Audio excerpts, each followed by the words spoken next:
নমস্কাৰ অসমৰ মাননীয় মুখ্যমন্ত্ৰী ডক্টৰ হিমন্ত বিশ্ব শৰ্মা ডাঙৰীয়া অসমৰ শিক্ষামন্ত্ৰী ডক্টৰ অনুজ পেগু ডাঙৰীয়াকে প্ৰমুখ কৰি অসম চৰকাৰৰ মাননীয় শিক্ষা উপদেষ্টা মহোদয় গুৱাহাটী বিশ্ববিদ্যালয় ইংৰাজী বিভাগৰ প্ৰবক্তা প্ৰফেসৰ প্ৰদীপ্ত বৰগোহাঁই ডাঙৰীয়া আজি এই সভাত উপস্থিত থকা বঁটা প্ৰাপক সাহিত্যিক আৰু সুধীবৃন্দ আৰু অসমৰ বিভিন্ন বিশ্ববিদ্যালয়ৰ মাননীয় উপাচাৰ্য অধ্যক্ষ অধ্যাপক অধ্যাপিকাসকল সকলোকে মোৰ আন্তৰিক শুভেচ্ছা আৰু আদৰণি জনাইছো। জিলিকাব লুইতৰে পাৰ এই শিক্ষাৰ প্ৰাণ কেন্দ্ৰলৈ আপোনালোক সদৌতিকে আদৰ সম্ভাষণ জনাইছো। ভূপেন হাজৰিকাদেৱে কোৱাৰ দৰে জিলিকাব লুইতৰে পাৰ এন্ধাৰৰ ভেটা ভাঙি প্ৰাগজ্যোতিষত বয় জেউতিৰ নিজৰাৰ ধাৰ শত শত বন্তিৰ জ্ঞানৰ দীপালীয়ে জিলিকাব লুইতৰে পাৰ।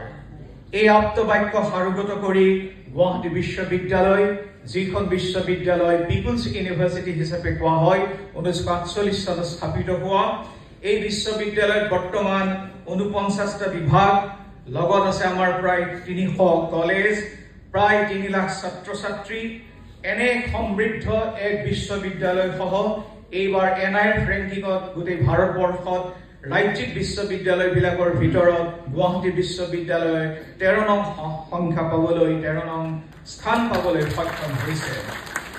আজি সুধীবৃন্দক জনাই আমি সুখী হৈছো যে গুৱাহাটী বিশ্ববিদ্যালয় হৈছে গোটেই ভাৰতবৰ্ষৰ বিভিন্ন বিশ্ববিদ্যালয়ৰ মাজত থকা এক সেউজ কেম্পাছ। আমাৰ 70% বনাঞ্চল, আমাৰ 40% জলাশয়, 25% পাহাৰ বা হিলক বুলি ক'ব পাৰি আৰু বাকীখিনি সমতল বা এন্ডুলেটিং ল্যান্ড বুলি ক'ব পাৰি। আজি আমি আপোনালোকক জনাবলৈ সুখী হৈছো যে গুৱাহাটী বিশ্ববিদ্যালয়ৰ যি বটানিকেল গাৰ্ডেন এই বটানিকেল গাৰ্ডেন হৈছে এটা প্ৰিষ্টিন হিল ফৰেষ্ট 150 বিঘাতকৈ অধিক থকা এক আমাৰ ট্ৰেকিং আমি সাজি উলিয়াইছো আৰু অহাকাইলৈ এই বটানিকেল গাৰ্ডেনৰ যি ট্ৰেকিং পইণ্ট উদ্ঘাটন কৰিব মাননীয় অসমৰ ৰাজ্যিক স্পৰ্টছ মিনিষ্টাৰ নন্দিতা গাৰুছা ডাঙৰীয়ানীয়ে। আৰু এই ট্ৰেকিং পইণ্টত প্ৰায় 700 স্পেচিছ অফ গছ-গছনি আমাৰ প্লেন্টছ আছে।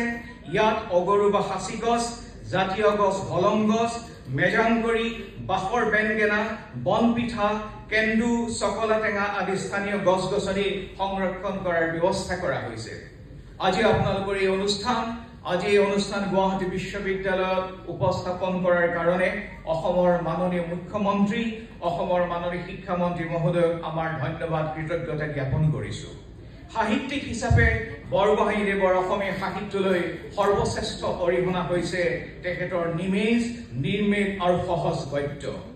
সমগ্ৰ জীৱন তেখেতৰ গদ্যৰ সাধনা কৰিছিল। তেখেতৰ 3টা উচ্চাকাংক্ষা আছিল, এজন ভাল শিক্ষক হোৱা, এজন ভাল সাংবাদিক হোৱা আৰু এজন ভাল গদ্য লেখক হোৱা।